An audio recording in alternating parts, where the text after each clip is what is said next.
जोशीमठ की स्थिति बदतर पल पल होती जा रही है और यहाँ पर हम आपको अगर क्रैक्स दिखाएं तो लगातार यहाँ पर क्रैक्स देखने को मिल रहे हैं। लगातार जो जमीन है वो धंसाव की ओर जा रही है और जिस कारण प्रशासन ने देखिए अब प्रशासन ने कहा है कि जो होटल्स जिनमें ज़्यादा क्रैक्स आ रहे हैं उनको ध्वस्तीकरण किया जाएगा। तो आज ये भी कार्य किया जाना है। इसके लिहाज से भी पूरी तैयारियां लगभग प्रशासन की ओर से की जा चुकी हैं। हमारे साथ हमारे स्टेट हेड योगेश राणा जी भी मौजूद हैं। सर, किस तरह से पूरा माहौल देख रहे हैं आप? यहाँ के लोगों को देखें तो लगातार रोते बिलखते हुए भी नजर आ रहे हैं। किस रूप में आप उनको देख रहे हैं? जोशीमठ में हम कल शाम के समय पहुंचे थे और आज हम सबसे पहले नरसिंह भगवान के मंदिर गए और नरसिंह भगवान के मंदिर की जो परिसर है उसमें भी साफ साफ क्रैक्स दिख रहे हैं।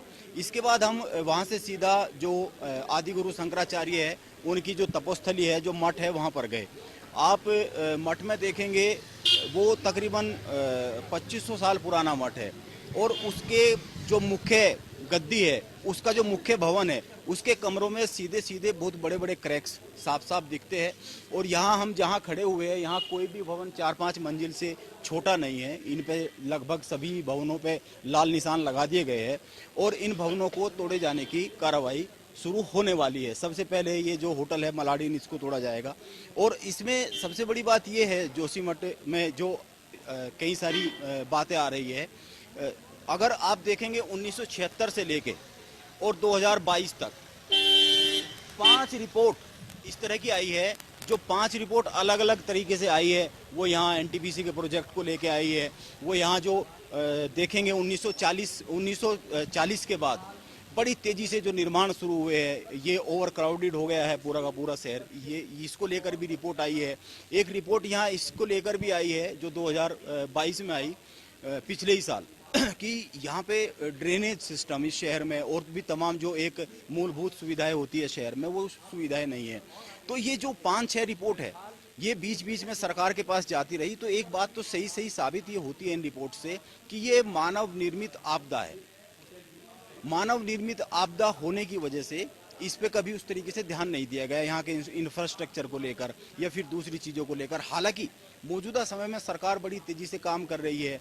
घरों को जो खतरनाक हो गए, 600-650 के आसपास घर हो गए, यहाँ 700 के आसपास आज ये अनुमान लगाया जा रहा है कि आज जो घरों के असुरक्षित होने का, खतरनाक दायरे में आने का आंकड़ा है, वो 700 के आसपास जा सकता है, क्योंकि 70 घर के आसपास रोज बढ़ रहे हैं। तो इस तरीके से आप सीधे सीधे देख सकते हैं कि जोशीमठ को लेकर बड़ी चिंताजनक स्थिति साफ साफ बनती हुई दिख रही है। जैसे यहाँ के जो लोग हैं वो कई बार हमने देखा कि हमारे सामने ही रो दे रहे हैं, अपनी लगातार वो चिंता जाहिर कर रहे हैं कि सरकार कहीं ना कहीं उनको पूरा मुआवजा नहीं दे रही है। तो ऐसे में किस रूप में इसको देखा जाना चाहिए और सरकार को क्या कुछ अब आगे के इंतजाम करने चाहिए? देखिए, जोशीमठ में जितनी हमने बहुत सारे लोगों से यहाँ बात की, यहाँ जो बसावट है वो यहाँ के जो दूरस्थ क्षेत्र में, हिमालय के दूरस्थ क्षेत्र में, जैसे नीति घाटी है। अगर आप मलाडी होटल जो गिराया जाना है इसी की बात करें तो इनका जो मूल गांव है वो नीति घाटी में पड़ता है। वहाँ पर 6 महीने लोग रहते हैं, 6 महीने वहाँ से विस्थापित होकर जोशीमठ में आ जाते हैं। तो यहाँ बहुत सारे लोग तो वो है जो चारों तरफ से आए, उन्होंने यहाँ रोजगार खड़ा किया, उनके लिए जो आय का साधन है केवल यही है। तो ये चिंताजनक स्थिति तो है ही, इसमें कोई दो राय नहीं है।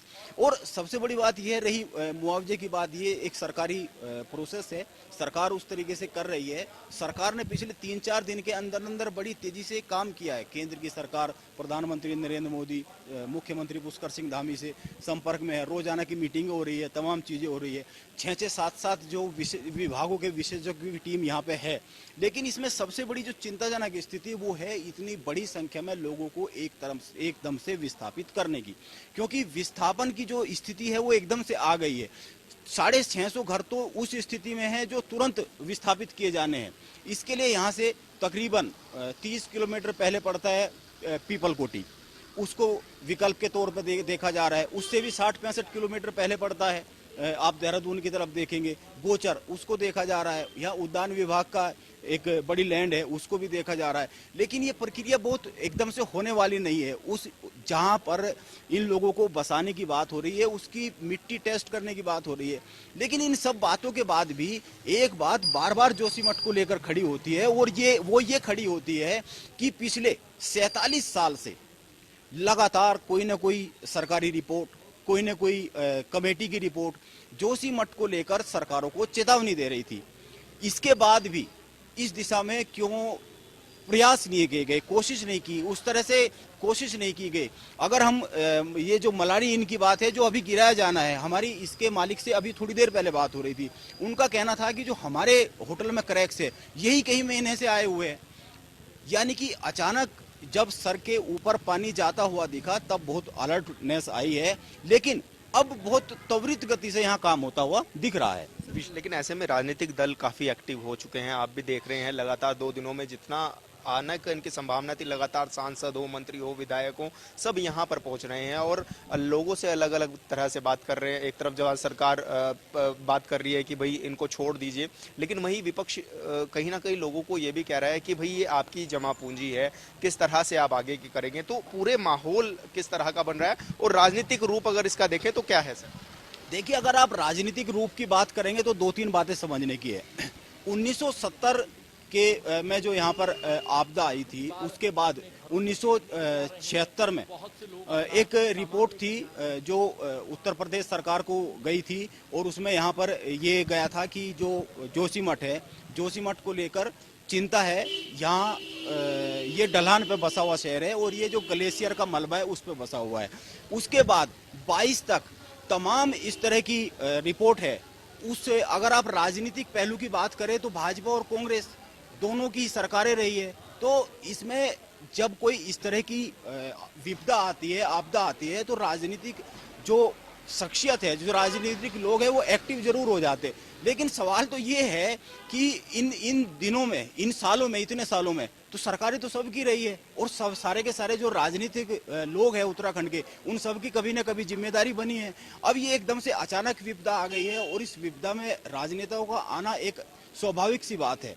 लेकिन यहाँ के जो लोग हैं उनका कहना यह है कि कभी भी सरकारों ने और राजनीति से जुड़े लोगों ने हमारी उस तरह से मदद की नहीं है। अगर आप एक मोटी मोटी बात देखें तो यहाँ पर अगर ड्रेनेज सिस्टम और शहर की प्लानिंग की बात देखें तो ये तो नगर पालिका का काम है। नगर पालिका तो भाजपा के पास भी रही है, कांग्रेस के पास भी रही है। तो ये उस तरीके से काम कभी यहाँ होता हुआ दिखा नहीं है। ये सीधे सीधे अगर देखें तो मानव निर्मित आपदा बनती हुई साफ साफ दिखती है। हालांकि इस फैक्ट को, ये एनटीपीसी का प्रोजेक्ट है, यहाँ एक बाईपास बनाया जा रहा है और भी कई सारी एक्टिविटीज चल रही है, इसको कोई भी साइंटिफिक फैक्ट नहीं है कि ये आपदा इन प्रोजेक्ट्स की वजह से आ रही है या फिर जो बहुत ज़्यादा निर्माण हो गया है, यहाँ बसासत ज़्यादा हो गई उसकी वजह से आ रही है। इसको लेकर एक जो कमेटियाँ बनाई गई है, जो विशेषज्ञों की टीम आई है, वो तकरीबन 15 से 20-25 दिन का समय, 30 दिन के समय की भी बात आ रही है, रिपोर्ट आएगी। लेकिन 30 दिन भी बहुत होते जिस तरह की यहाँ स्थितियाँ हो रही है। 5 दिन पहले जो दरारें थी, जो बड़ी मुश्किल से दिखती थी, अब वो साफ साफ दिखने लगी है। हर दिन 70 के आसपास घर जो है वो चिंता की जद में आते हुए दिख रहे हैं। तो ये तो बड़ी चिंताजनक स्थिति जोशीमठ में बनती जा रही है। सर धन्यवाद। तो लगातार जो जोशीमठ की स्थिति है वो बिगड़ती हुई दिखाई दे रही है। काफी मकानों को यहाँ पर चिन्हित किया गया है और आपको एक बार फिर से दिखाने की कोशिश करेंगे कि यहाँ पर आप देख सकते हैं कि कितना कितना जो फासला है वो दरारें बनी हुई हैं। काफी बड़ी बड़ी जो दरारें हैं वो बनी हुई हैं और अगर आपको दिखाएं तो इतनी लंबी ये दरारें हैं, पूरी आगे तक सड़क तक जाती हुई। तो इनको देखते हुए कहीं ना कहीं खतरा जो है वो यहाँ के लोगों में है। तो इसको लेकर के भी प्रशासन तैयारियां ऐसी कर रहा है कि लोगों को अपने बचाया जा सके और किसी तरह की अब दिक्कत ना हो लोगों को। तो उनके लिए प्रशासन देखिए पूरी तरह से मुस्तैद है। लोगों को घरों से कहा जा रहा है कि अपने सामान को निकाल लें क्योंकि जल्द ही इन भवनों को तोड़ा जाएगा। मेरे ठीक पीछे ये मलारी इन है जिसको सबसे पहले तोड़ा जाना है। इसके जो भवन की चीजें हैं वो सब निकाल ली गई हैं और अब जल्द ही इसको ध्वस्तीकरण करने का काम किया जाएगा। जनता टीवी से विशाल गर्ग, जोशीमठ।